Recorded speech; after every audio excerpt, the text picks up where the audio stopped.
हिजाब का मामला रहा हो या मुसलमानों का, फिर चाहे जम्मू कश्मीर के अनुच्छेद 370 हटने का, ईरान ने भारत के फैसलों पर जमकर बयानबाजी की।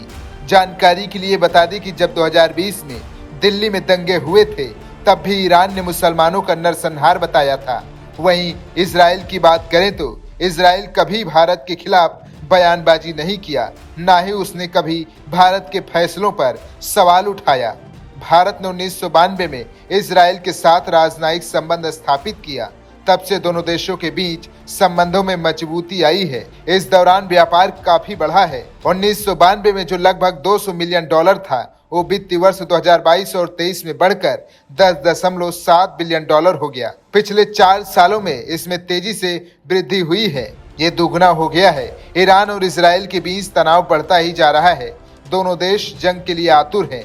हमास चीफ हानिया और हिजबुल्ला प्रमुख नसरुल्लाह के मारे जाने के बाद ही आशंका जताई जा रही थी कि ईरान इजराइल पर पलटवार करेगा। उसने मंगलवार को इजराइल पर करीब 200 बैलिस्टिक मिसाइलें दागी। ईरान और इजराइल के बीच तनाव बढ़ना भारत के लिए चिंता की बात है।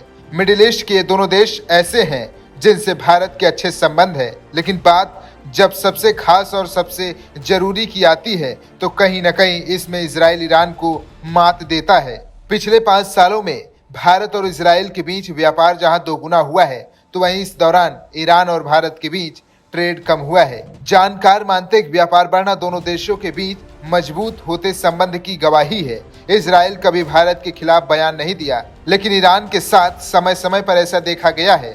पिछले महीने में ईरान ने सुप्रीम लीडर आयतुल्ला अली ने भारत में मुसलमानों को लेकर चिंता जताई थी। उन्होंने भारत को मुस्लिम अधिकारों का उल्लंघन करने वाले देशों में शामिल किया। खामेनेई ने भारत पर मुस्लिम उत्पीड़न का आरोप लगाते हुए उसे म्यांमार और गाजा के साथ गिना था।